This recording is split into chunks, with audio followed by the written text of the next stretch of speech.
Today, we're here at one of my favorite local restaurants, Carnivores Meats and Drinks. It's an amazing spot to come hang out, one of the most popular restaurants in St. Robert. So today, I'm here with the owners. We've got Pablo and Eloy. Thanks for being here, guys. Well, thank you, man. Yeah, it's an amazing restaurant that you guys have here. We love hanging out. We actually have some team events here that you guys host for us. Yeah. So in addition to serving the community here at this restaurant, you guys are both active duty in the military as well, correct? We are. Yes, we are. Yeah, thank you guys for your service. That's awesome. It's one of the things that I love what we get to do here at Master Real Estate Group is serve the people who serve us. So I absolutely love it. Thank you for your service. One of the things I like to always ask business owners is what inspired you to start this restaurant? Well, we were actually regulars on this restaurant. Eloy and myself were with the previous owner, and then something happened. They had to close it down, and I went back to work, and I used to teach right across from Eloy's classroom. Okay. And I told him, man, they closed our favorite restaurant down. And this was actually his idea. He's like, Pablo, let's buy it. Wow. My answer was like, you are crazy. So he's like, I'll find out. And then the same night, he called me like around 11 p.m. I was already in bed. And he's like, come by my office tomorrow. We talk about this restaurant. And here we are, a year later. Here we are. Yes. It all started with just an idea, crazy idea, right? Yeah. I know a guy that started a real estate company that way.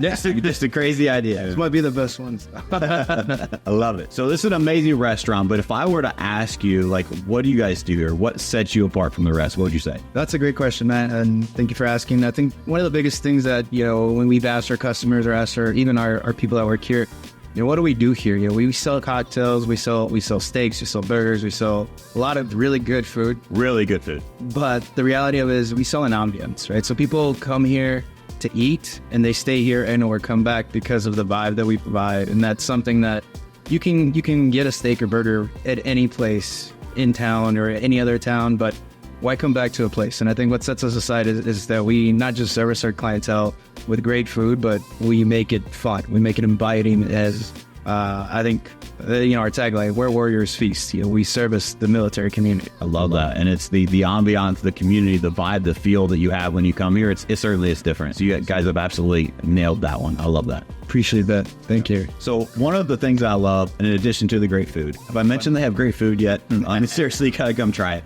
But in addition to the great food, the great vibe, the ambiance that you guys have here, you guys also host a lot of events. We do, Matt. We try to make it fun for our community. We love the community here. So Fridays, like this Friday's our anniversary weekend. We're gonna have karaoke tonight. It's always a fun event. House is packed. A line outside waiting. And it's a very good event. And we do brunch, one of the only places in town that does brunch on Sundays. And we try to bring a DJ once in a while just to make it a little difference and people can stay here longer and have a great time. Yeah, and I think that really ties into the ambiance that you guys are going for, right? Is that it's different. It's not just dinner. It's dinner and karaoke or brunch and maybe a DJ or just mixing up and giving back to the community. Yes. We make we make sure we shake all of our customers' hands before they leave this place. That's a rule for you. I thought that was just me. I was special. That's a rule for 11, so yeah. I love it. So one of my favorite things to ask restaurant owners is, what is your favorite thing on the menu? That's a tough one. We have so many good things, and depending on the time of day, one thing might feel a little bit better than the other. But if I had to just pick one, I would actually pick our normal 16-ounce ribeye. And the reason for it is because we have Wagyu cuts, we have bison burgers, beef burgers, we have stuff that you normally wouldn't find in a normal restaurant. But our ribeyes are aged 21 days before they're served. And that's something that not only sets us aside in terms of flavor, but the profile of it completely changes as you're eating it every day. Plus, we cook it pretty damn right. So we try to do our best, but I would say that's what got me hooked when I first came here for training 4 years ago or 3 years ago. And that's what kept me coming back.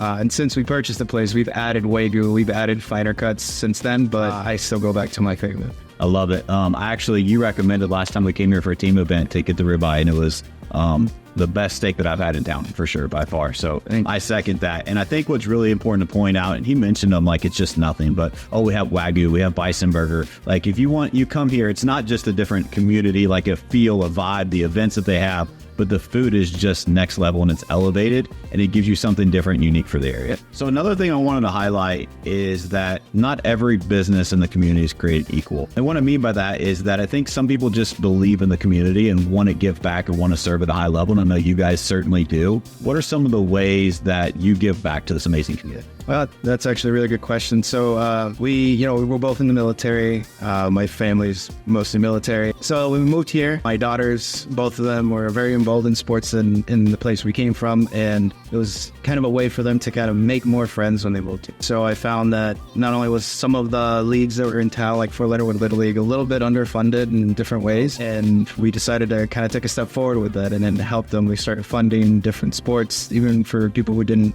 afford some of the fees and stuff. We started doing that kind of under the radar, now more apparent in like the logos and stuff that we carry, but we're here to help in different ways, right? We've done like community cleanups and things of that nature, and we're looking forward to a few other things this year that I'll hold in my back pocket until we get there, but it'll be fun.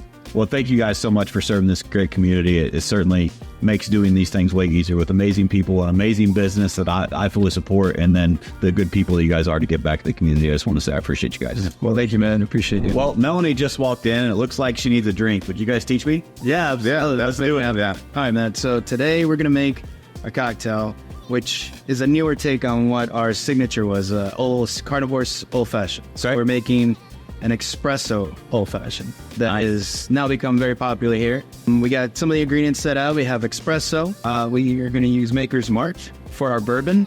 And we're also going to add a little bit of a kick with Kahlua. So to start off, we're going to put into these glasses 2.5 ounces of bourbon. All right. So you want to grab that and you put it in your glass over there. And then next, we'll put in 1.5 ounces of Kahlua. Okay. Last, we'll put in the espresso. All right. And then 1.5 ounces of simple syrup that we make here in house.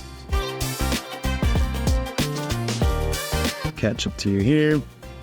And then the last thing we'll add is chocolate bitters, 2 dashes of it. Okay. 2 dashes of mine. All right, so here's the tricky part, right? So you got to put this liquid inside of the shaker without spilling it. And then you'll hold it down, push it down. Yeah, a little bit higher, that little bit of shoulder. Yeah, right there. Once you start seeing a frost line, everyone will stop. There we go. All right, so now to open it up, you got to tap it just a little bit on the wide side and slide it out. Perfect. All right, so we'll take a cover, siphon it out. All right, so we will grab it with one hand, kind of push it forward just a little bit, and we'll pour it over.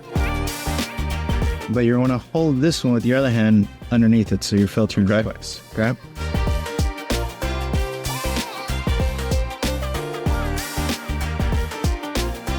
Espresso Old Fashioned.